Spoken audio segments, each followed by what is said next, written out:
ഓം ശ്രീ സായിറാം. എല്ലാവർക്കും നമസ്കാരം. വിവേക ചൂടാമണി തുടർന്ന് നോക്കാം. സദാശിവസമാരംഭാം ശങ്കരാചാര്യമധ്യമാം അസ്മദാചാര്യപര്യന്താം വന്ദേ ഗുരുപരമ്പരാം. നമ്മൾ നോക്കിക്കൊണ്ടിരിക്കുന്ന ഭാഗം ജഗത് സത്യം എങ്കിൽ 3 ദോഷങ്ങൾ വരും. നമ്മൾ ജഗത് സത്യം എന്ന് നമ്മൾ എടുത്താൽ 3 ദോഷങ്ങൾ അതിലൂടെ വരും.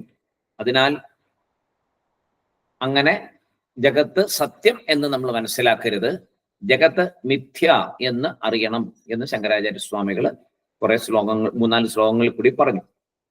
അപ്പൊ എന്താണ് 3 ദോഷങ്ങൾ എന്നും പറഞ്ഞു. ഒന്ന്, അനന്തത്വഹാനി, അനന്തത്വം നഷ്ടപ്പെടും. സത്യം ജ്ഞാനമനന്തം, സത്യം ജ്ഞാനമനന്തം എന്നാണ് ബ്രഹ്മത്തിന്റെ ഒരു ഡെഫിനിഷനായിട്ട് പറഞ്ഞിരിക്കുന്നത്. ബ്രഹ്മം എന്നാൽ സത്യമാണ്, ജ്ഞാനമാണ്, അനന്തമാണ്.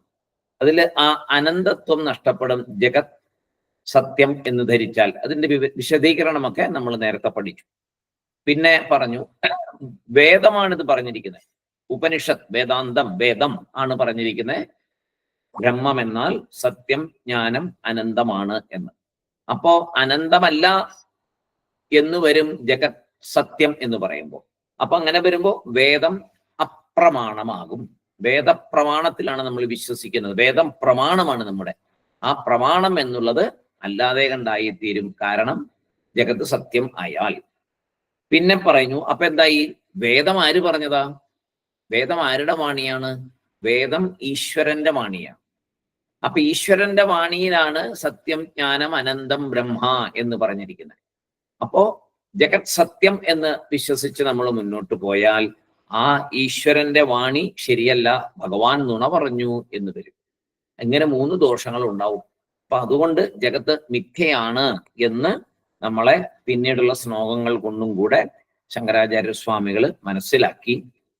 ഇനി അടുത്ത ശ്ലോകത്തില് ആചാര്യസ്വാമികള് ജഗത് മിഥ്യ എന്നതിന് ഒരു അനുമാന പ്രമാണം തരികയാണ്. ഒരു അനുമാന പ്രമാണം, അതായത് യുക്തി. അനുമാന പ്രമാണം എന്ന് പറഞ്ഞാൽ യുക്തിയിലൂടെ പറയുകയാണ് ജഗത്ത് മിഥ്യയാണ്, സത്യമല്ല എന്ന്. ബ്രഹ്മം സത്യം എന്ന് തെളിയണമെങ്കിലോ, ബ്രഹ്മം സത്യമാവണമെങ്കിൽ ജഗത്ത് എന്താകണം? ജഗത്ത് മിഥ്യ തന്നെ ആയിരിക്കണം, അല്ലാതെ 2 സത്യം വരില്ല. അപ്പോ ബ്രഹ്മം സത്യം എന്ന് തെളിയിക്കണമെങ്കിൽ ജഗത് മിഥ്യ എന്ന് ഉറപ്പിക്കണം. അതിന് ഒരു അനുമാന പ്രമാണം അടുത്ത ശ്ലോകത്തിൽ 72ാമത്തെ ശ്ലോകത്തിൽ ആചാര്യസ്വാമി പറയുന്നു. യതി സത്യം ഭവേത് വിശ്വം സുഷുപ്താവനുലഭ്യതാം യന്നോപലഭ്യത്തെ കിഞ്ചിത് അതോ സത് സ്വപ്നവൻ വൃഷാ. യതി സത്യം ഭവേത് വിശ്വം സുഷുപ്താവനുലഭ്യതാം, ചിലതില് സുഷുപ്ത ഉപലഭ്യതാം എന്ന് കാണും. യന്നോപലഭ്യത്തെ കിഞ്ചിത് അതോ സത് സ്വപ്നവൻ മൃഷ. സ്വപ്നവൻ മൃഷ ഒന്നുകൂടെ പറയാം. യതി സത്യം ഭവേത് വിശ്വം സുഷുപ്താവനുലഭ്യതാം സന്നോപലഭ്യതേ കിഞ്ചിത് അതോ സത് സ്വപ്നവൻ മൃഷ. ചെറിയൊരു ശ്ലോകമാണ്. എന്താണ് പറയണത് നമുക്ക് നോക്കാം. ഇവിടെ ഒരു യുക്തി കൊണ്ട് ഈ ജഗത്ത്, അതായത് ജാഗ്രതയിൽ നമ്മൾ കാണുന്ന ഈ പ്രപഞ്ചം, ജഗത് പ്രപഞ്ചം, അത് മിഥ്യ എന്ന് പറയുന്നു. യുക്തി പറയുമ്പോ അതുപോലെ എന്ന് എപ്പോഴും പറയും. ഒരെണ്ണത്തിനെ പോലെ, അതുപോലെ ഇത് എന്ന് പറയുന്നതാണ് യുക്തി പറയുമ്പോൾ. അങ്ങനെ പറയും സാധാരണ, അതുപോലെ ഇത്. അതാണ് സ്വപ്നവത് എന്ന് പറയാൻ കാരണം. സ്വപ്നവത് മൃഷ എന്നൊരു വാക്ക് ഉപയോഗിക്കും. സ്വപ്നവത് മൃഷ, സ്വപ്നം പോലെ മൃഷ. മൃഷ എന്ന് പറഞ്ഞാൽ മിഥ്യ, അതായത് ഇല്ലാത്തത് എന്നർത്ഥം. മൃഷ എന്ന് പറഞ്ഞാൽ മിഥ്യ അഥവാ ഇല്ലാത്തത്. സ്വപ്നവത് മൃഷ, സ്വപ്നം എങ്ങനെയാണോ യാഥാർത്ഥ്യമല്ലാത്തത് അതുപോലെ എന്നാണ് പറയുന്നത്. സ്വപ്നം എങ്ങനെ യാഥാർത്ഥ്യമല്ല അതുപോലെ ജഗത്തും യാഥാർത്ഥ്യമല്ല എന്നാണ് പറയുന്നത്. അതെങ്ങനെയാ മനസ്സിലാക്കണേ? സത്യമായത് നമ്മൾ നേരത്തെ പഠിച്ചിട്ടുണ്ട്. സത്യം എങ്കിൽ അത് 3 കാലത്തിലും ഉണ്ടായിരിക്കും, മാറ്റമില്ലാതെ ഇരിക്കും. സത്യം എപ്പോഴും 3 കാലത്തിലും മാറ്റമില്ലാതെ ഇരിക്കും. 3 കാലം ഏതാ? ഭൂതം, വർത്തമാനം, ഭാവി. ഈ 3 അവസ്ഥയിലും 3 കാലത്തിലും ഒരു മാറ്റവും ഇല്ലാതെ ഇരിക്കുന്നത് ഏതോ അതാണ് സത്യം. അനിത്യമായത്, അസത്യമായത്, അനിത്യമായത് വന്നും പോയും ഇരിക്കും. ഇപ്പൊ കാണും, കുറച്ചു കഴിഞ്ഞാൽ കാണില്ല, പിന്നെ വീണ്ടും ഉണ്ടാകും, പിന്നെ നശിക്കും. ഇങ്ങനെ വന്നും പോയും ഇരിക്കുന്നത് അനിത്യമാണ്. നിത്യം എന്നതിനെ പറയാൻ പറ്റില്ല. അതാണ് അനിത്യം. സ്ഥിരമായുള്ളതിന് മാത്രമേ, ഒരു സ്ഥിരമായിട്ട് ഒന്നുണ്ടെങ്കിലേ അതിനെ മാറി മാറി വന്നുകൊണ്ടിരിക്കുന്ന ഒന്നിനെ അറിയാൻ പറ്റുള്ളൂ. ഇതിന് പണ്ട് നമ്മളൊരു ഉദാഹരണം നോക്കിയതാണ്. ഒരു അമ്പലത്തില് ധാരാളം ആൾക്കാർ വന്നു പോയിക്കൊണ്ടിരിക്കുന്നു. ഒരു സന്യാസി അമ്പലത്തിനകത്ത് ഇരുന്ന് ജപിച്ചുകൊണ്ടിരിക്കുന്നുണ്ട്. അദ്ദേഹം അവിടെ രാവിലെ മുതൽ ഉച്ചവരെ, രാവിലെ ഒരു 6 മണി മുതൽ ഉച്ചയ്ക്ക് ഒരു 12 മണി വരെ അവിടെ തന്നെ ഉണ്ട്. മറ്റു ഭക്തര് പലരും വരുന്നു പോകുന്നു. ഈ രാവിലെ 6 മണി മുതൽ 6 മണിക്കൂർ സമയത്തിൽ പലരും വരുന്നു പോകുന്നു. ഈ അകത്തിരിക്കുന്ന ആ സന്യാസി അവിടെ തന്നെ ഉണ്ട്. അപ്പൊ എത്ര പേര് വന്നുപോയി, ഉദ്ദേശം ഇന്ന ആൾക്കാർ വന്നോ പോയോ എന്നൊക്കെ അദ്ദേഹത്തിനോട് ചോദിച്ചാൽ അറിയാൻ പറ്റും. കാരണം അദ്ദേഹം അവിടെ സ്ഥിരമായിട്ടിരിക്കുന്നുണ്ട്. 5-6 മണിക്കൂർ സ്ഥിരമായിട്ടിരിക്കുന്നത് കൊണ്ട് അവിടെ ആൾക്കാർ വന്നു പോകുന്നതിനെ കുറിച്ചുള്ള കാര്യങ്ങളോ അവിടുത്തെ മറ്റു കാര്യങ്ങളോ ഒക്കെ ചോദിച്ചാൽ അദ്ദേഹത്തിന് അറിയാൻ പറ്റും. നേരെ മറിച്ച് ഈ 6 മണിക്കൂറിനിടയ്ക്ക് വന്ന് തൊഴുതു പോയ ഒരു വ്യക്തിയോട് ബാക്കി സമയത്ത് അവിടെ ഉണ്ടായ കാര്യങ്ങളെ കുറിച്ച് എന്തെങ്കിലും ചോദിച്ചാൽ അയാൾക്കൊന്നും പറയാൻ പറ്റില്ല. ഒന്നും വേണ്ട, ഈ സന്യാസി അവിടെ ഉണ്ടായിരുന്നോ എന്ന് ചോദിച്ചാൽ ഞാൻ പോയപ്പോൾ ഉണ്ടായിരുന്നു എന്ന് മാത്രമേ അയാൾക്ക് പറയാൻ പറ്റുള്ളൂ. മറ്റുള്ള സമയത്ത് അവിടെ ഉണ്ടായിരുന്നു എന്ന് അയാൾക്ക് പറയാൻ പറ്റില്ല.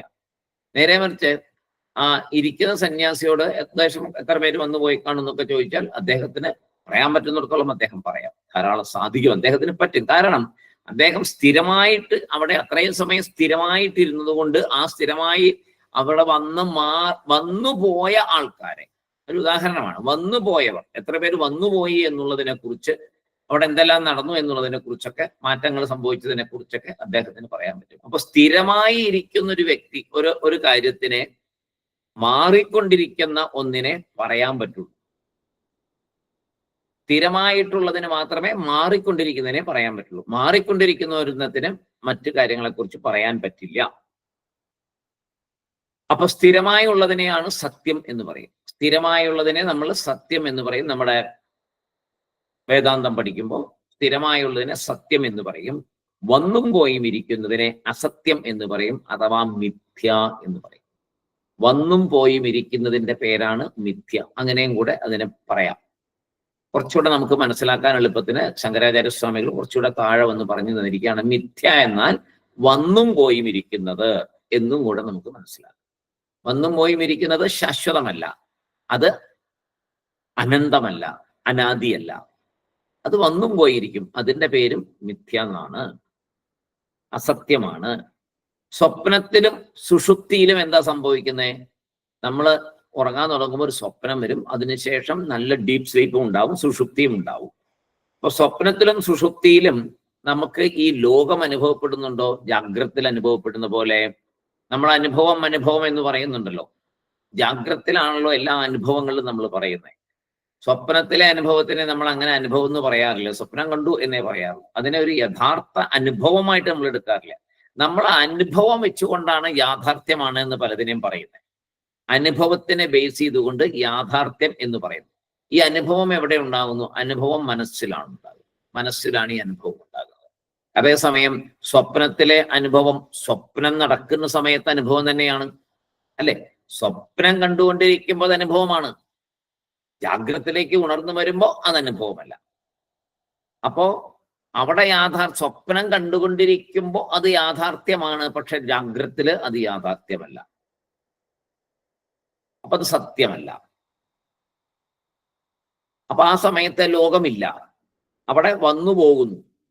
സുഷുപ്തിയിൽ ഒന്നും തന്നെ ഇല്ല, യാതൊന്നുമില്ല സുഷുപ്തിയില്. അതിനാൽ ജാഗ്രതത്തിലുണ്ട്, സുഷുപ്തിയിലില്ല, സ്വപ്നത്തിന് വേറൊരു രീതിയിലും. ഇങ്ങനെയുള്ളൊരു സംഭവം നിത്യമാണെന്ന് പറയാൻ പറ്റുമോ? പറ്റില്ല. അത് അനിത്യമാണ്.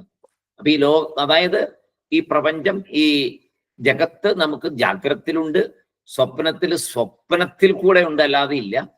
പിന്നെ സുഷുപ്തിയിൽ ഇല്ലേ ഇല്ല. നമ്മളൊന്നും അറിയുന്നില്ല. സുഖമായിട്ട് ഉറങ്ങി എന്ന് പറയുന്നു, ഒന്നും അറിഞ്ഞില്ല. ഈ പ്രപഞ്ചത്തിനെ കുറിച്ച് യാതൊന്നും അറിയുന്നില്ല. ബന്ധുക്കളെ കുറിച്ചോ, മക്കളെ കുറിച്ചോ, ഭാര്യയെ കുറിച്ചോ, അച്ഛനെ കുറിച്ചോ, അമ്മയെ കുറിച്ചോ, കൂട്ടുകാരെ കുറിച്ചോ, അല്ലെങ്കിൽ എന്തെങ്കിലും കാഴ്ചകളെ കുറിച്ചോ, എന്തെങ്കിലും ക്ഷേത്ര സന്നിധാനങ്ങളെ കുറിച്ചോ ഒന്നും നമ്മൾ അറിയുന്നില്ലല്ലോ. സുഷുപ്തിയിൽ യാതൊന്നുമില്ല. അപ്പൊ അവിടെ ജഗത്തില്ല. സുഷുപ്തിയില് ജഗത്തുമില്ല, പ്രപഞ്ചമില്ല, യാതൊന്നുമില്ല. സ്വപ്നത്തിലുള്ള ഒരവസ്ഥ ഇപ്പോൾ നടന്നു പോകുന്നു. ജാഗ്രതത്തില് എല്ലാം ഉണ്ട് എന്ന് തോന്നിക്കൊണ്ടിരിക്കും. അങ്ങനെയാണ് വരുന്നത്. അപ്പൊ ശരിക്കും പറഞ്ഞാൽ ഇങ്ങനെ മാറ്റമുള്ള ഒന്ന് അനിത്യമാണ്, അത് സ്ഥിരമല്ല, ഉറപ്പാണ്. ജാഗ്രതത്തിലുള്ളത് ശരിക്കും പറഞ്ഞാൽ സത്യമാണെങ്കിൽ സുഷുപ്തിയിലും കാണണ്ടേ. പക്ഷെ സുഷുപ്തിയിൽ നമുക്ക് അനുഭവിക്കാൻ പറ്റുന്നില്ലല്ലോ, നമ്മളൊന്നും അനുഭവിക്കുന്നില്ലല്ലോ. ഒന്നും അനുഭവിക്കാത്തത് കൊണ്ട് സുഖമാണെന്ന് പറയുകയും ചെയ്യുന്നല്ലോ. ഇത്രയൊക്കെ തെളിവുകൾ മതി ഈ ജഗത്ത് നിത്യമല്ല എന്ന് അറിയാൻ. അപ്പൊ യതി സത്യം ഭവേത് വിശ്വം, യതി സത്യം ഭവേത് വിശ്വം എന്ന് പറഞ്ഞാൽ ഈ ലോകം ഒരിക്കൽ സത്യമാണ് എങ്കിൽ, ഈ ലോകം എന്നുള്ളത് ഒരിക്കൽ സത്യമാണെങ്കിൽ, സുഷുപ്തൗ ആഴ്ന്ന ഉറക്കത്തില്, സുഷുപ്തൗ ആഴ്ന്ന ഉറക്കത്തില് ഉപലഭ്യതാം അനുഭവിക്കപ്പെടേണ്ടതാണല്ലോ, അനുഭവിക്കപ്പെടേണ്ടതാണ് ഉപലഭ്യതാം. യതി സത്യം ഭവേത് വിശ്വം, വിശ്വം സത്യമാണെങ്കിൽ സുഷുപ്തൗ ആഴ്ന്ന ഉറക്കത്തില് ഉപലഭ്യതാം അനുഭവിക്കപ്പെടേണ്ടതാണ്. യത് ന ഉപലഭ്യതേ കിഞ്ചിത്, യത് ന ഉപലഭ്യതേ കിഞ്ചിത്, ഏത് കാരണത്തിനാൽ അത് അനുഭവിക്കപ്പെടുന്നില്ലയോ, യത് ന ഉപലഭ്യതേ കിഞ്ചിത്, ഏത് കാരണത്തിനാൽ അനുഭവിക്കപ്പെടുന്നില്ലയോ, ഈ ജാഗ്രത് അവസ്ഥ നിരന്തരമായതല്ല, സ്ഥിരമായതല്ല. സ്ഥിരമായതാണെങ്കിൽ അനുഭവിക്കപ്പെടേണ്ടതാണ് സുഷുപ്തിയിലും. അപ്പൊ അതല്ല. ഏത് കാരണത്തിലാണ് അനുഭവിക്കപ്പെടുന്നില്ലയോ, ഈ ജാഗ്രത അവസ്ഥ നിരന്തരമായതല്ല. അനുഭവം തന്നെ കാണിച്ചു തരുന്നു അനിത്യമെന്ന്. മരണം എന്നൊരു സംഭവം നമ്മൾ കാണുന്നുണ്ടല്ലോ, ഇല്ലേ? എല്ലാവരുടെയും മരണം കാണുന്നുണ്ട്. അപ്പൊ നിത്യമല്ലല്ലോ. മരിച്ചു പോയി, പിന്നെ വീണ്ടും ജനിക്കുന്നു. ആൾക്കാർ ജനിക്കുന്നു, മരിക്കുന്നു, ജനിക്കുന്നു, മരിക്കുന്നു. അപ്പൊ അവിടെ മാറ്റം സംഭവിച്ചുകൊണ്ടിരിക്കുന്നു, സ്ഥിരമല്ല. മനുഷ്യൻ സ്ഥിരമാണോ? നമ്മൾ ഈ കാണുന്ന മനുഷ്യരൊക്കെ സ്ഥിരമാണോ? അല്ല, ഒന്നുമല്ല. നമ്മളും സ്ഥിരമല്ല, ആരും സ്ഥിരമല്ല. സ്ഥിരമല്ലാത്തത് മിഥ്യയാണ്. സ്ഥിരമല്ലാത്തത് മിഥ്യയാണ്. അതാണ് ഇവിടുത്തെ ശങ്കരാചാര്യരുടെ വാദം. സ്ഥിരമല്ല, അത് മിഥ്യയാണ്. അനിത്യം മിഥ്യയാണ്. സത്യമായതാണ് മിഥ്യയല്ലാത്തത്. സത്യമേ മിഥ്യയല്ലാതെ ഉണ്ടാവുള്ളൂ. അപ്പൊ ജഗത്ത് സത്യമല്ല, മാറ്റമുള്ളത് കൊണ്ട്, അതുകൊണ്ട് മിഥ്യയാണ്. നമ്മളെ തന്നെ അതിന് ഉദാഹരണമായി പറയുന്നു. നമ്മൾ തന്നെ ഉണ്ട്, പിന്നെ മരിക്കുന്നു. അപ്പൊ നമുക്ക് നാശമുണ്ട്. ശരീരം വെച്ച് നോക്കുകയാണെ, ആത്മാവായിട്ടല്ല നോക്കുന്നത്. ഇവിടെ പറയുന്നത് ശരീരമായിട്ടാ പറയുന്നത്. നമ്മളിപ്പോ ശരീരമായിട്ട് എടുക്കുമ്പോൾ നമ്മൾ അങ്ങനെയല്ലേ എടുക്കുന്നത്. ഇപ്പോ നമ്മൾ ശരീരമായിട്ടായിരിക്കുന്നത്, ആത്മാവിലേക്ക് എത്തിയില്ലല്ലോ. പറഞ്ഞു തരുന്നുണ്ട് എങ്ങനെയാ പോണ്ടേന്നൊക്കെ, പക്ഷെ ഒന്നും ആയിട്ടില്ല. അപ്പൊ ഇപ്പൊ സാധാരണ നിലയ്ക്ക് നോക്കുമ്പോൾ നമുക്ക് നാശമുണ്ട്, അല്ലെ? ഈ ശരീരം വരും, നശിക്കും. അപ്പൊ പിന്നെ ഇത് യഥാർത്ഥമാണോ? അല്ല, മാറ്റം ഉണ്ടായിക്കൊണ്ടേയിരിക്കുന്നുണ്ട് ഈ ശരീരത്തിന്. അപ്പൊ ഞാൻ ഈ ശരീരമാണ് എന്ന് വിചാരിച്ചാൽ യാഥാർത്ഥ്യമല്ല. ഞാൻ ആത്മാ എന്ന് വിചാരിച്ചാൽ അപ്പോ പ്രപഞ്ചമല്ല, പ്രപഞ്ചമൊന്നുമില്ല അവിടെ. അപ്പോ ആ സാക്ഷാൽ ബ്രഹ്മവുമായിട്ടുള്ള യോജിപ്പിലേക്ക് എത്തും. അപ്പോ അതഹ അസത്ത്, ജഗത്ത് ഉണ്മയല്ല. അതഹ അസത് സ്വപ്നവത് മൃഷ. എന്തുകൊണ്ട്? യതി സത്യം ഭവേത് വിശ്വം സുഷുപ്തോ ഉപലഭ്യത. ജഗത്ത് സത്യമാണെങ്കിൽ സുഷുപ്തിയിലും കിട്ടിയിരിക്കണം. യതിന ഉപലഭ്യത, അങ്ങനെ കിട്ടാത്തത് കൊണ്ട് എന്താണ്? അതഹ, അതുകൊണ്ട് അസത്താണ് ജഗത്ത്, അസത്താണ് ജഗത്ത്, സത്യമല്ല. സ്വപ്നവത് മൃഷ, സ്വപ്നത്തിലെ സ്വപ്നത്തെ പോലെ, സ്വപ്നം പോലെ, സ്വപ്നം സത്യമല്ല, അതുപോലെ ജഗത്തും സത്യമല്ല. കാരണം സുഷുപ്തിയിൽ അനുഭവപ്പെടാത്തത് കൊണ്ട് എന്നാണ് ഈ ശ്ലോകത്തിന്റെ സാരം. സുഷുപ്തിയിൽ അനുഭവപ്പെടാത്തത് കൊണ്ട് സ്വപ്നം പോലെ ഈ ജഗത്ത് സത്യമല്ല. സ്വപ്നം സത്യമല്ല, യാഥാർത്ഥ്യമല്ല. സ്വപ്നം സ്വപ്നം മാത്രമാണ്. അതുപോലെ ജഗത്ത് സത്യമല്ല, മിഥ്യയാണ്. ഉള്ളതുപോലെ തോന്നുന്നതാണ്, യഥാർത്ഥത്തിൽ ഇല്ല. അതാണ് ആ ശ്ലോകത്തിൽ പറഞ്ഞ്. നമുക്ക് ഒരു ശ്ലോകം കൂടെ നമുക്ക് നോക്കാം. അടുത്ത ശ്ലോകം. അധപൃഥങ്നാസ്തി ജഗത് പരാത്മനഃ പൃഥക് പ്രീതിസ്തു മൃഷാഗുണാഹിപത് ആരോപിതസ്യാസ്തി കിമർത്ഥവത്ത അധിഷ്ഠാനമാഭാതി തഥാ ഭ്രമേണ. അധപൃഥങ്നാസ്തി ജഗത് പരാത്മനഃ പൃഥക് പ്രീതിസ്തു പൃഥക് പ്രതീതിസ്തു മൃഷാഗുണാഹിപത് ആരോപിതസ്യാസ്തി കിമർത്ഥവത്ത അധിഷ്ഠാനമാഭാതി തഥാ ഭ്രമേണ. അധപൃഥങ്നാസ്തി ജഗത് പരാത്മനഃ പൃഥക് പ്രതീതിസ്തു മൃഷാഗുണാഹിപത് ആരോപിതസ്യാസ്തി കിമർത്ഥവത്താധിഷ്ഠാനമാഭാതി തഥാ ഭ്രമേണ. എന്താ പറയുന്നേ? ഈ ശ്ലോകത്തിന്റെ സാരം ജഗത് മിഥ്യ, ബ്രഹ്മസത്യം. ഈ ശ്ലോകത്തിന്റെ സാരം വരാൻ പോകുന്നത് ജഗത് മിഥ്യ, ബ്രഹ്മസത്യം എന്നുള്ളതാണ്. ഇതോടുകൂടിയിട്ട് നമ്മൾ ഈശ്വര വിചാരമാണ് ഇപ്പൊ ചെയ്തുകൊണ്ടിരിക്കുന്നത്. ജീവവിചാരം, 3 വിചാരങ്ങളെ കുറിച്ചാണ് നമുക്കിപ്പോ കാര്യമായിട്ട് പഠിക്കാൻ പോകുന്നത് പറഞ്ഞു നേരത്തെ. ജീവവിചാരം അത് കുറെ ചെയ്തു. പിന്നെ ഈശ്വര വിചാരം, അതായത് തത് ത്വം അസി എന്നുള്ളതിലെ ത്വം എന്നുള്ളതാണ് നമ്മൾ ജീവൻ. അതിനെക്കുറിച്ച് നമ്മൾ നന്നായിട്ട് പഠിച്ചു. ആരാണ് ഈ ജീവൻ എന്ന് വൃത്തിയായിട്ട് പഠിച്ചു. ഓർമ്മയുണ്ടോന്നറിയില്ല, പഴയതൊക്കെ കേട്ടു നോക്കണം. അപ്പോ ജീവനെ കുറിച്ച് അപ്പൊ പഠിച്ചു. അതിനുശേഷം തത് ത്വം അസിലെ തത് എന്ന് പറഞ്ഞ ഈശ്വരൻ, ഈശ്വരനെ കുറിച്ച് ഇപ്പൊ കുറെ ശ്ലോകങ്ങൾ പഠിച്ചു. അതില് ആ ഈശ്വരനെ കുറിച്ചുള്ള ഭാഗം തീർന്നിട്ട് വേണം നമുക്ക് ഇതിന്റെ ഐക്യത്തെ കുറിച്ച് പഠിക്കാൻ, അല്ലേ? തത് ത്വം അസി എന്ന് പറഞ്ഞാൽ ഐക്യമാണ്. അത് നീ തന്നെ എന്ന് പറയുന്ന ഐക്യത്തെ കാണിക്കുന്നു. ജീവനും ഈശ്വരനും തമ്മിലുള്ള ഐക്യത്തെ കാണിക്കുന്നു. ആ ഐക്യം പഠിക്കണമെങ്കിൽ രണ്ടിനെ കുറിച്ചും വെവ്വേറെ പഠിച്ച ശേഷമേ പറ്റുള്ളൂ എന്ന് പറഞ്ഞു. അതില് ജീവനെ കുറിച്ച് നന്നായിട്ട് നേരത്തെ പഠിച്ചു. ഇപ്പൊ ഈശ്വരനെ കുറിച്ച് ഇതാ പഠിച്ചു. ഇത് ഈശ്വരനെ കുറിച്ചുള്ള അവസാനത്തെ ഈ ഭാഗത്തിൽ ഈശ്വരനെ കുറിച്ചുള്ള അവിടെ തീരുകയാണ്. പിന്നെ ഐക്യത്തിലേക്കായിരിക്കും ആചാര്യസ്വാമികൾ പോകുന്നത്. അപ്പൊ ഈ ശ്ലോകത്തിന്റെ സാരം ജഗത് മിഥ്യ ബ്രഹ്മസത്യം. ഇതാണ് വേദാന്തത്തിന്റെ സാരവും. വേദാന്ത സാരം എന്താണ്? വേദാന്ത സാരം ജഗത് മിഥ്യ ബ്രഹ്മസത്യം. ഇതാണ് വേദാന്ത സാരം. ബ്രഹ്മസത്യം ജഗത് മിഥ്യ. അത് തന്നെ. അപ്പൊ എന്താ ഇവിടെ പറയണേ? അധ പൃഥക് നാസ്തി ജഗത് പരാത്മനഃ. അതഹ, അതിനാൽ, അതായത് ബ്രഹ്മം അനന്തമായതിനാൽ, അതായത് 3 ദോഷങ്ങൾ ഉണ്ടാകാൻ പാടില്ല. ബ്രഹ്മം അനന്തമാണ്.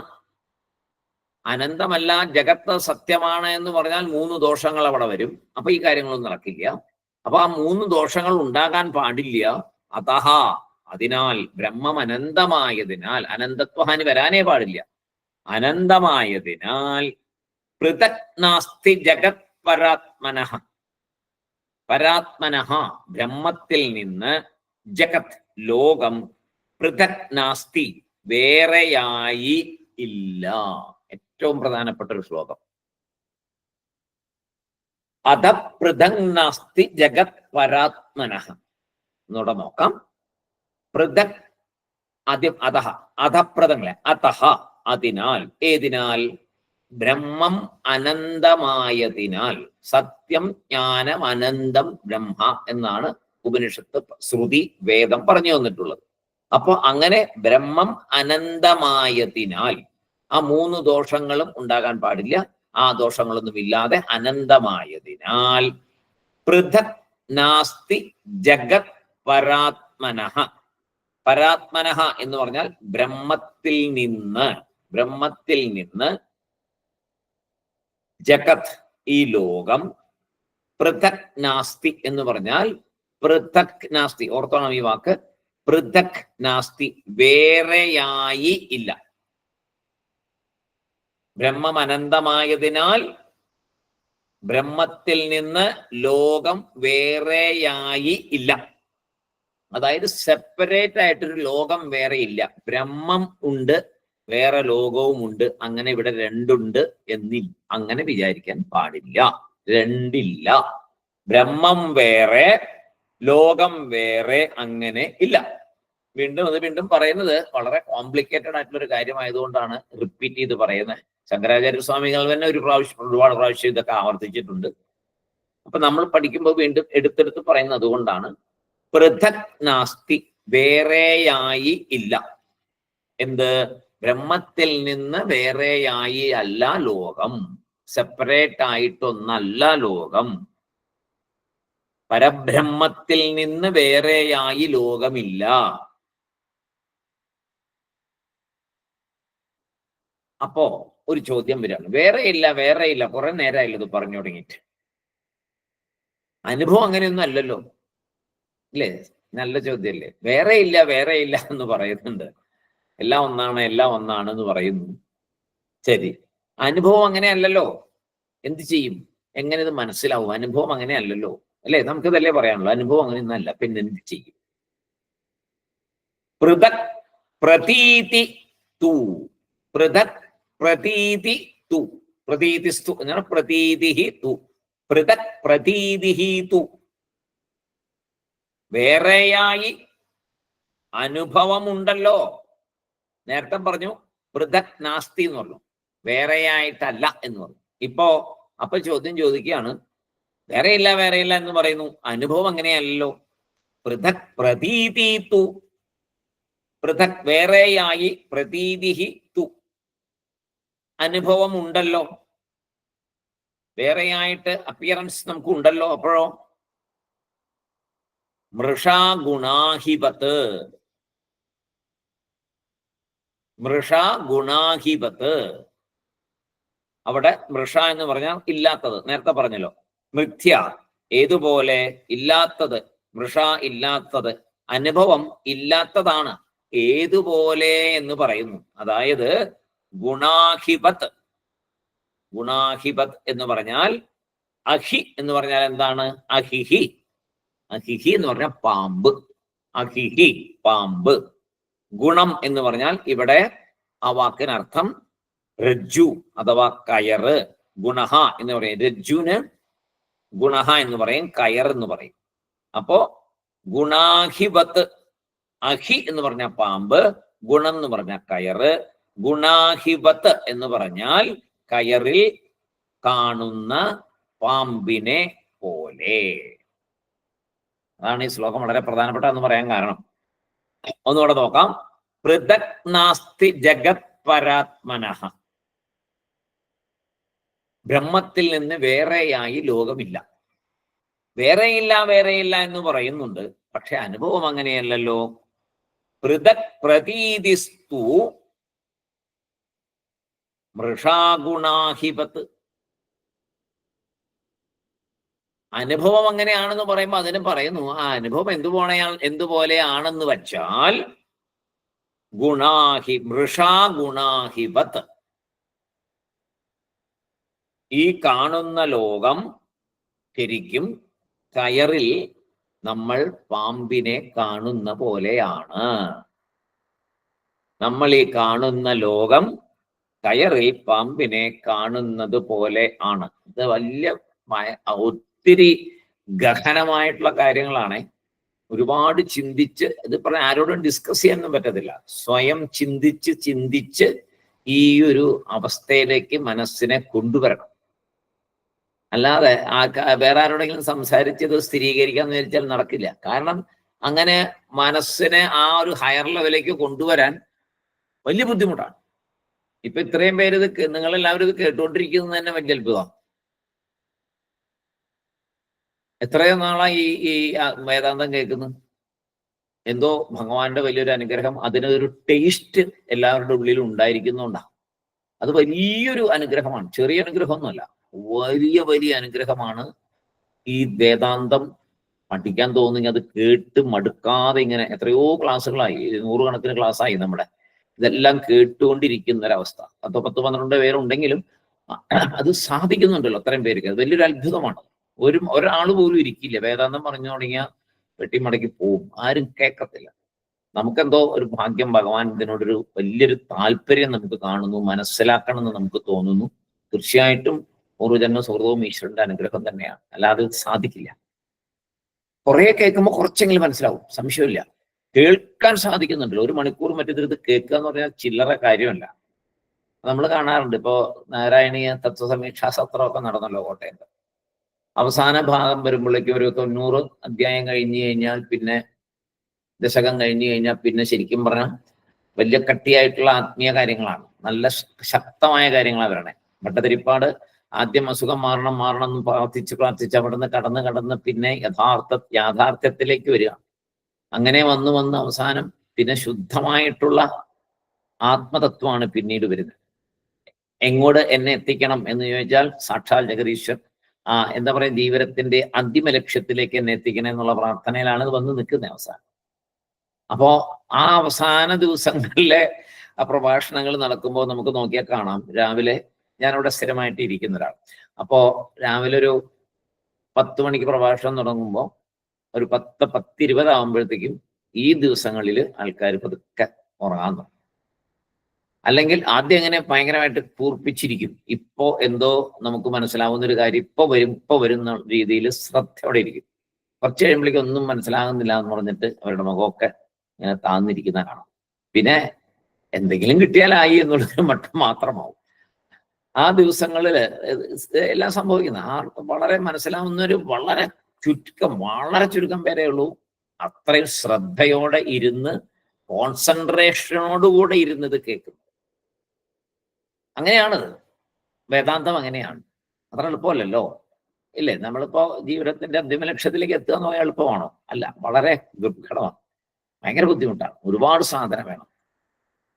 അപ്പൊ അതുപോലെ ഇവിടെ ഇത് മനസ്സിലാവണമെങ്കിൽ അത്ര എളുപ്പമല്ല. കയറിൽ പാമ്പിനെ കാണുന്ന പോലെയാണ് ഇവിടെ നമ്മൾ ലോകത്തെ കാണുന്നത് എന്നാ പറയുന്നത്. നമ്മൾ ഈ ലോകത്തിനെ കാണുന്നത് നമ്മൾ കയറിലെ പാമ്പിനെ കാണുന്നത് പോലെയാണ് എന്നാണ് ഇവിടെ ആചാര്യസ്വാമി പറഞ്ഞത്. ആരോപിതസ്യ കിം അർത്ഥവത്ത, ആരോപിതസ്യ കിം അർത്ഥവത്ത. ആദ്യത്തെ വരി അധപൃഥങ്നാസ്തി ജഗത് പരാത്മനഃ. രണ്ടാമത്തെ വരി പൃഥക് പ്രതീതിസ്തു മൃഷാഗുണാഹിപത്. മൂന്നാമത്തെ വരി ആരോപിതസ്യാസ്തി കിമർത്ഥവത്ത. ആരോപിതസ്യ എന്ന് പറഞ്ഞാൽ ആരോപിക്കപ്പെട്ട അല്ലെങ്കിൽ ഏറ്റുവെക്കപ്പെട്ട. കയറില് പാമ്പിനെ നമ്മൾ ഏറ്റുവെക്കുക ചെയ്തത്. ആക്ച്വലി അവിടെ പാമ്പില്ല, കയറുണ്ട്. പക്ഷെ നമുക്ക് പാമ്പാണെന്ന് തോന്നി. അപ്പൊ നമ്മൾ ആരാ ക്രിയേറ്റ് ചെയ്യുന്നത് ഇവിടെ പാമ്പിനെ? നമ്മുടെ മനസ്സാണ് ക്രിയേറ്റ് ചെയ്യുന്നത്. വേറൊരാൾ വന്നാൽ അയാൾക്കും തോന്നിക്കൊള്ളണമെന്നില്ല, എല്ലാവർക്കും തോന്നണമെന്നില്ല, ചിലർക്ക് തോന്നും. അപ്പോ അവിടെ നമ്മൾ ഏറ്റുവെക്കുക ചെയ്യുന്നത്. കയറിലെ പാമ്പിനെ ഏറ്റുവെക്കും. പിന്നെ വിളിച്ചോ കൊണ്ടുവരുമ്പോ അയ്യോ അല്ലല്ലോ, പാമ്പല്ല, കയറ് തന്നെയാണോ എന്നുള്ളത് മനസ്സിലാവും. അപ്പൊ ആദ്യം പാമ്പിനെ അവിടെ കയറ്റി വെച്ചത്, പാമ്പിനെ അവിടെ അതിനകത്ത് ആരോപിച്ചു വെച്ചത് ആരാണ്? നമ്മൾ തന്നെയാണ്. അപ്പൊ ചോദിക്കുന്നു ആരോപിതസ്യ എന്ന് പറഞ്ഞിട്ട് കിം അർത്ഥവത്ത, അതിന് എന്തെങ്കിലും ഒരു സ്ഥിരീകരണം ഉണ്ടോ? അതായത് അങ്ങനെ ചെയ്യുന്നതിന് എന്തെങ്കിലും അർത്ഥമുണ്ടോ? ആ കയറിൽ പാമ്പിനെ കയറ്റിവെച്ചത് നമ്മൾ തന്നെയാണ്, അതിന് എന്തെങ്കിലും സ്ഥിരീകരണമുണ്ടോ, ഒരർത്ഥമുണ്ടോ? അപ്പൊ പറയുന്നു അധിഷ്ഠാനം തഥാ ആഭാതി. അധിഷ്ഠാനം തഥാ ആഭാതി.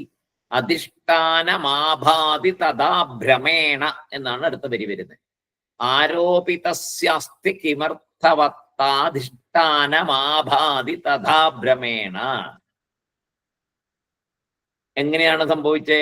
അധിഷ്ഠാനം തഥാ ആഭാതി, ആ വിധം അറിയുക. അതാണ് ആഭാതി എന്ന് പറഞ്ഞാൽ കയറനെ പാമ്പായിട്ട് നമുക്ക് തോന്നപ്പെടുന്നത്, ആ വിധം അറിയുന്നത്, അധിഷ്ഠാനത്തെ ആ വിധം അറിയുന്നു അല്ലെ. കയറിനെയാണ് ആ പോലെ നമ്മൾ കാണുന്നത്. കയറില്ലെങ്കിൽ നമുക്ക് അങ്ങനെ തോന്നുമോ? തോന്നില്ല. കയറില്ലെങ്കിൽ അവിടെ ഒന്നും തോന്നില്ലല്ലോ. ഒരു കയറ് കിടക്കുന്നത് കൊണ്ടാണ് അവിടെ പാമ്പാണ് എന്നൊരു തോന്നല് വന്നത്. അപ്പൊ അധിഷ്ഠാനമാണ് ഈ തരത്തിൽ അറിയപ്പെടുന്നത്. ഒരു അധിഷ്ഠാനമുണ്ട് അവിടെ, അത് അധിഷ്ഠാനം കയറ്. ആ അധിഷ്ഠാനത്തെയാണ് പാമ്പായിട്ട് നമുക്ക് തോന്നിയത്. കയറ് തന്നെയാണ് പാമ്പായിട്ട് ആ വിധം കാണപ്പെടുന്നത് അഥവാ തോന്നുന്നത്. കയറില്ലെങ്കിൽ നമുക്ക് തോന്നില്ല. കയറുള്ളത് കൊണ്ടാണ് പാമ്പായിട്ട് തോന്നിയത്. അപ്പൊ അധിഷ്ഠാനം ആരാണ്? കയറ്. തോന്നിയത് എന്താണ്? പാമ്പായിട്ട്. പാമ്പ് യാഥാർത്ഥ്യമാണോ? അല്ല. ഇതാണ് അതിന്റെ രത്നച്ചുരുക്കം. അതാണ് കയറുണ്ടെങ്കിലേ പാമ്പുണ്ട് എന്നൊരു തോന്നല് വരുള്ളൂ. കയറുണ്ടോ? ഉണ്ട്. അപ്പൊ ആരാണ് അധിഷ്ഠാനം? കയറ്. ആ അധിഷ്ഠാനത്തിൽ എന്തിനെയാണ് നമ്മൾ ദർശിച്ചത്? പാമ്പിനെ ദർശിച്ചു. ആരുടെ കുഴപ്പമാണ്? കയറിന്റെ കുഴപ്പമാണോ? അല്ല. ആരുടെ കുഴപ്പം?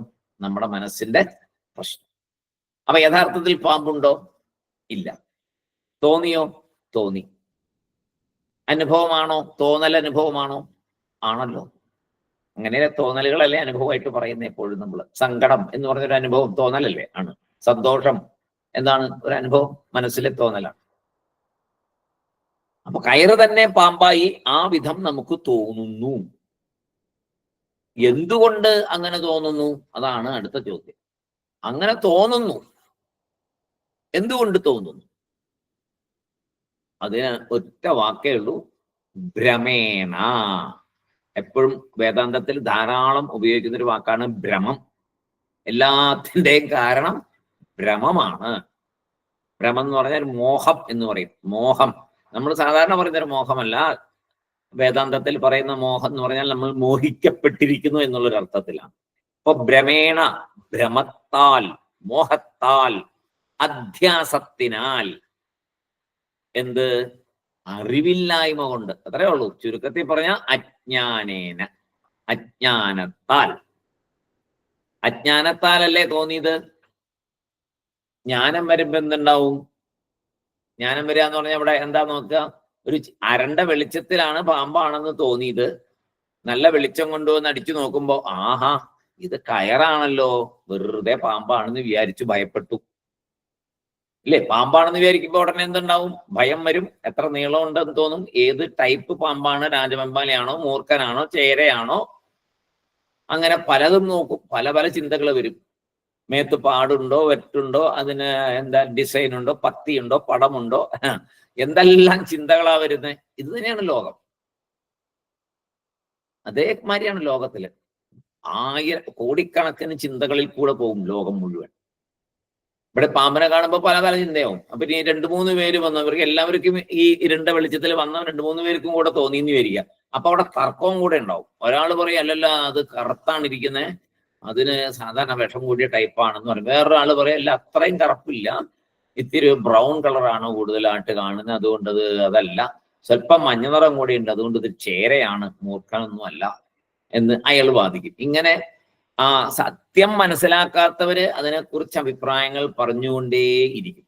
അങ്ങനെ ഇരിക്കുമ്പോൾ ഒരാള് ടോർച്ച് കൊണ്ടുവന്ന് നമുക്ക് നോക്കാം, എന്താണ് ശരിക്കും എന്താണെന്ന് അറിയണ്ടേ, നമുക്ക് നോക്കാം, പാമ്പാണെങ്കിൽ തല്ലിക്കൊല്ലണം എന്നും പറഞ്ഞ് ടോർച്ച് അടിച്ചു നോക്കുമ്പോഴാണ് മനസ്സിലാവുന്നത്, അയ്യോ ഇത് പാമ്പല്ലല്ലോ, ഇത് കയറാണല്ലോ, എന്തൊരു മണ്ടത്തരവാക്കി പറ്റിപ്പോയത്. വെറുതെ എന്തെല്ലാം കാര്യങ്ങൾ പറഞ്ഞു. അതിന്റെ നീളത്തെക്കുറിച്ച് പറഞ്ഞു, വിഷത്തെക്കുറിച്ച് പറഞ്ഞു, അതിന്റെ നിറത്തെക്കുറിച്ച് പറഞ്ഞു, എവിടുന്നാണോ ഇത് വന്നേ, എങ്ങോട്ടാണോ ഇനി പോവുക, അങ്ങനെ പല പല പല പല കാര്യങ്ങൾ അതിനെക്കുറിച്ച് സംസാരിച്ചു. വടിയെടുത്തുകൊണ്ട് വന്നു, എന്തെല്ലാം വക്രാളമാണ് ഉണ്ടാക്കിയത്. ഇപ്പതാ വെളിച്ചം വന്ന് നോക്കിയപ്പോണ്ട് അത് കയറാണ്. അപ്പോ വെളിച്ചം എന്ന് പറഞ്ഞാൽ എന്താണ്? ജ്ഞാനം. അസതോമ സദ്ഗമയ, തമസോമ ജ്യോതിർഗമയ, മൃത്യോർമ അമൃതം ഗമയ. ഇതെല്ലാം എന്താണ്?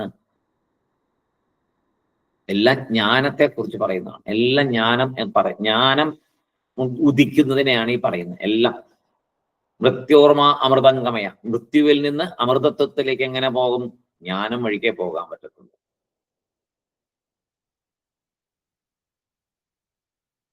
അപ്പൊ അതുപോലെ ഇവിടെ പറയുമ്പോൾ അധിഷ്ഠാനം അവിടെ ഉണ്ട്. കയറില്ലെങ്കിൽ ഇതൊന്നും തോന്നില്ലല്ലോ. ചുമ്മാ നടന്നു പോകുമ്പോൾ നമുക്കങ്ങനെ തോന്നാറില്ലല്ലോ. ഒരു കയർ എവിടെയെങ്കിലും കിടന്നാലല്ലേ പെട്ടെന്ന് തോന്നുള്ളൂ പാമ്പാണോ എന്നൊരു സംശയം. അപ്പോ അധിഷ്ഠാന ഉള്ളത് കൊണ്ട് ആ അധിഷ്ഠാനത്തെയാണ് ആ വിധം നമുക്ക് തോന്നിയത്. അപ്പോ ഇവിടത്തെ കാര്യം എടുക്കാം. നമ്മൾ ഈ ലോകത്തെ കാണുന്നു, ലോകത്തെ അനുഭവിക്കുന്നു എന്ന് പറയുന്നു. പാമ്പിനെ അനുഭവിച്ച പോലെ ഒരു ഭയം വന്നു, പാമ്പിനെ കണ്ടോടനെ ഒരു ഭയം വന്നു. അതുപോലെ ഈ ലോകത്തെ കാണുമ്പോൾ ഒരു കാര്യമല്ല, ഒരു ചിന്തയല്ല, പല ചിന്തകൾ വന്നു മനസ്സിൽ. ഒരുപാട് ചിന്തകൾ വന്നു. നല്ലത് സന്തോഷം വന്നു, സങ്കടം വന്നു, ആനന്ദം വന്നു, സുഖങ്ങൾ വന്നു, ദുഃഖങ്ങൾ വന്നു, എന്തെല്ലാമോ വന്നു ഇവിടെ. ആ വന്നതിൻ്റെയൊക്കെ അധിഷ്ഠാനമാരായിരുന്നു? പാമ്പിനെ കണ്ടപ്പോൾ ഉണ്ടായ പല ചിന്തകളുടെ അധിഷ്ഠാനം ഇതിൽ നിന്നായിരുന്നു? അധിഷ്ഠാനം കയറായിരുന്നു. അതിൽ നിന്നാണ് ഇതെല്ലാം തോന്നിയത്. പാമ്പാണെന്ന് തോന്നിയതൊക്കെ അധിഷ്ഠാനത്തിൽ നിന്നാ. അതുപോലെ ഈ ജഗത്തുണ്ട്, ഇതെല്ലാം ഉണ്ട് ഉണ്ട് ഉണ്ട് ഉണ്ട് എന്ന് ഓരോ ഇന്ദ്രിയങ്ങൾ വഴിക്കും നമുക്ക് തോന്നുന്നതിൻ്റെ അധിഷ്ഠാനം ഒരാളുണ്ട്. ആ അധിഷ്ഠാനമാണ് ബ്രഹ്മം. ആ ബ്രഹ്മം, പരബ്രഹ്മം എന്ന അധിഷ്ഠാനത്തിന്റെ മുകളില് നമ്മൾ കയറ്റി വെക്കുന്ന, കയറിൽ പാമ്പിനെ കയറ്റി വെക്കുന്ന പോലെ നമ്മൾ കയറ്റി വെക്കുന്നതാണ് ഈ പ്രപഞ്ചം. നമ്മുടെ മനസ്സാണ് ഇതെല്ലാം ചെയ്തുകൊണ്ടിരിക്കുന്നത്. അതിന് കാരണം, എന്തുകൊണ്ട് മനസ്സങ്ങനെ തോന്നിക്കുന്നു, മനസ്സിൽ ഇങ്ങനെ തോന്നുന്നു എന്നാൽ അതിന് കാരണം അജ്ഞാനം. അജ്ഞാനം എന്നുണ്ടായി എന്ന് ചോദിച്ചാൽ അതിന് എപ്പോഴോ എന്നേ പറയാൻ പറ്റൂ. ഒരിക്കലും ഇന്ന സമയത്തുണ്ടായി എന്ന് പറയാൻ പറ്റില്ല. നേരത്തെ നമ്മൾ പഠിച്ചതാണ്, വളരെ നേരത്തെ നമ്മളിത് പഠിച്ചു. അതെപ്പോഴാണ് ഈ അജ്ഞാനം ഉണ്ടായേ എന്ന് പറയാൻ പറ്റത്തില്ല. ആർക്കും പറയാൻ പറ്റില്ല. എപ്പോഴോ ഉണ്ടായി എന്നേ പറയാൻ പറ്റുള്ളൂ. എത്രയോ ജന്മങ്ങൾക്ക് മുമ്പേ അജ്ഞാനമുണ്ട്. അതുകൊണ്ടാണ് ജന്മം തന്നെ ഉണ്ടായി വന്നത്. പല പല ജന്മങ്ങൾ കടന്നു വന്നതെല്ലാം അജ്ഞാനം കൊണ്ടാണ്. ഈ അജ്ഞാനത്തെ മാറ്റിയാൽ പുനർജന്മം ഉണ്ടാവുകയില്ല. അപ്പൊ ഈ അജ്ഞാനത്തെ മാറ്റാനാണ് കയറില് പാമ്പിനെ കാണുന്ന പോലെ സാക്ഷാൽ പരബ്രഹ്മത്തില് ലോകം മുഴുവൻ നിറഞ്ഞു നിൽക്കുന്ന ആ ശക്തിയില് ഈ ലോകത്തെ കണ്ട് ഭ്രമിക്കുമ്പോഴാണ് അത് അജ്ഞാനം എന്ന് പറയപ്പെടുന്നത്. ഈ ഭ്രമം മാറണം. ഭ്രമേണ എന്ന് പറഞ്ഞല്ലോ ഇവിടെ. ഈ ഭ്രമം മാറിയിട്ട് ഇതെല്ലാം ബ്രഹ്മമാണ് എന്ന് ഉറച്ചാൽ ഇത് അനുഭവിച്ചോളൂ, ഒരു കുഴപ്പമില്ല, എല്ലാം ആയിക്കോട്ടെ. ഇതിനെ വേറെയായി കാണരുത്. ഇതിനൊന്നും വേറെയായിട്ട് കാണണ്ട. എല്ലാം ഈശ്വരനായിട്ട് കാണണം, എല്ലാം ബ്രഹ്മമായിട്ട് കാണണം. ഇവിടെ ഈശ്വരൻ എന്നുള്ള വാക്ക് കൂടുതൽ ഉപയോഗിക്കാത്തതിന്റെ കാരണം ഓർമ്മയുണ്ടോ? എന്തുകൊണ്ടാണ് ഇപ്പോ ആചാര്യസ്വാമി ഇതിനകത്ത് മുഴുവൻ പരബ്രഹ്മം ബ്രഹ്മം എന്നേ ഉപയോഗിച്ചുള്ളൂ പദങ്ങള്, ഈശ്വരൻ എന്ന് ഉപയോഗിച്ചില്ല? കാരണം പരബ്രഹ്മം അതിൻ്റെ മായാശക്തിയെ ഉപയോഗിച്ച് കഴിയുമ്പോഴാണ് ഈശ്വരൻ എന്നുള്ള നാമം എടുക്കുന്നത്. ഈശ്വരൻ എന്ന് പറയുമ്പോൾ ബ്രഹ്മം പ്ലസ് മായാശക്തി ഉപയോഗിച്ചുകൊണ്ടിരിക്കുന്ന അവസ്ഥ. അവിടെയാണ് നമ്മൾ പ്രാർത്ഥിക്കുന്നതൊക്കെ. നമ്മളെല്ലാം പ്രാർത്ഥിക്കുന്നതെല്ലാം ഈശ്വരനോടാണ്. ആരാണ്?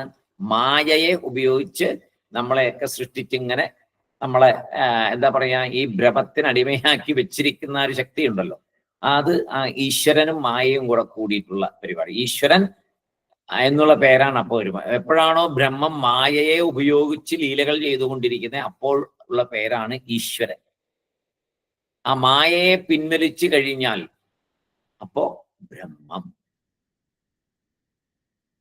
അതുകൊണ്ട് നമ്മൾ ആ മായയ്ക്കുള്ളിൽ കിടക്കുന്നതുകൊണ്ടാണ് മായാവിയായ ഈശ്വരനെ തന്നെ, ആരാണോ മായയെ ഉപയോഗിക്കുന്നത് ആ ഈശ്വരനെ തന്നെ, മായയെ നമ്മളിൽ നിന്ന് മാറ്റാനായിട്ട് നമ്മൾ പ്രാർത്ഥിക്കുന്നത്. അല്ലെ? ഗുരുവായൂരപ്പനോട് മായയെ മാറ്റി തരണം എന്ന് പറഞ്ഞ ഗുരുവായൂരപ്പൻ മായയുടെ ആളാ. പിന്നെ അവിടെ ഗുരുവായൂരപ്പനില്ല, അവിടെ ബ്രഹ്മമേ ഉള്ളൂ. ലോകം മുഴുവൻ നിറഞ്ഞു നിൽക്കുന്ന ആ ശക്തിയേ ഉള്ളൂ, സാക്ഷാൽ പരബ്രഹ്മം.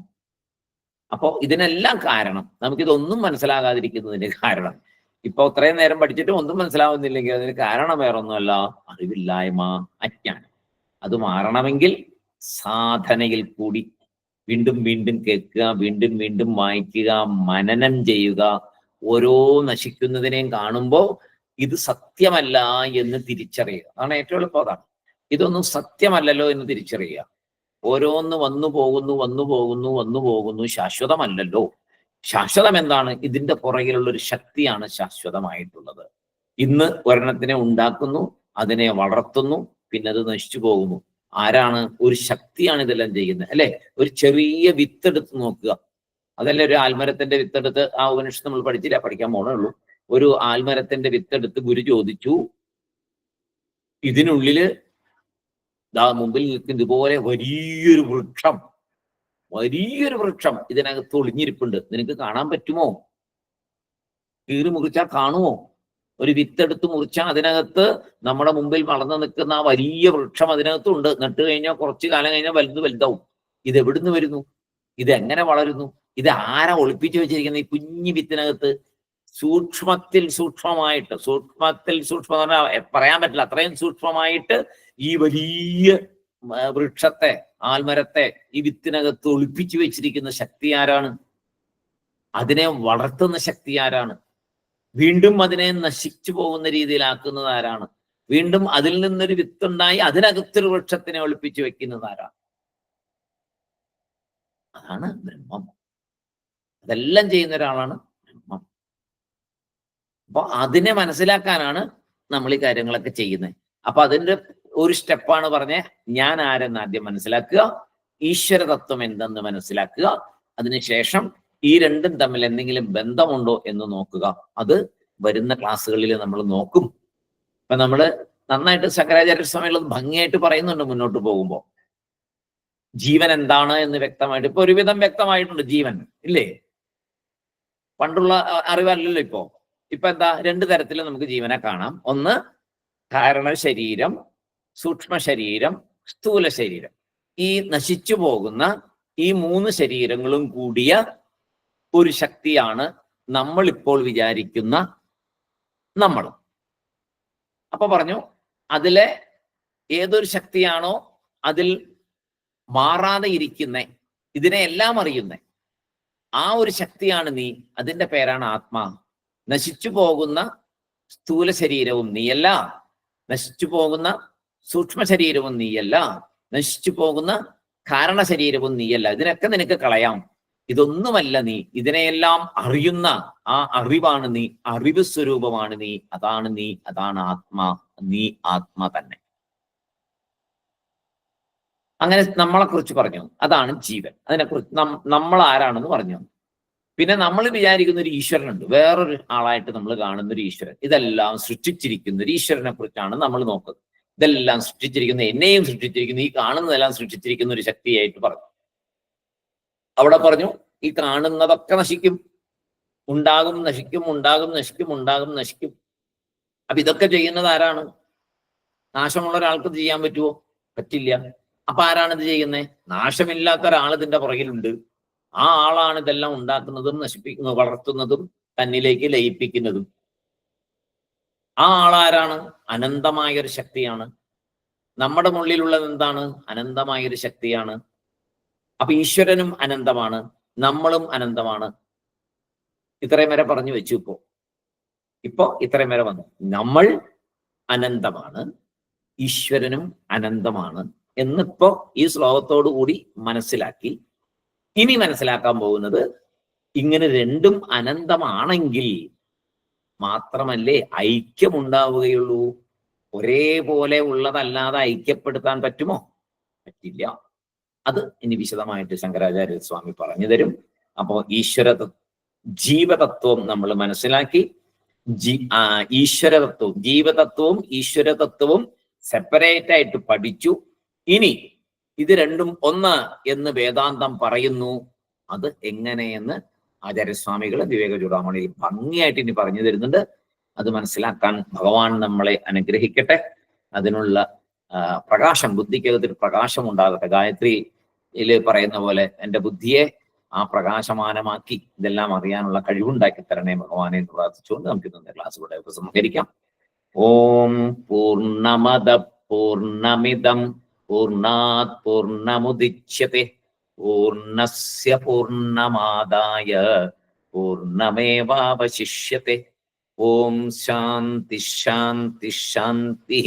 ഹരി ഓം തത്സത്. ബ്രഹ്മാർപ്പണമസ്തു. എല്ലാവർക്കും Sai Ram sir. Sai Ram sir. Sai Ram sir. Sai Ram. Sai Ram.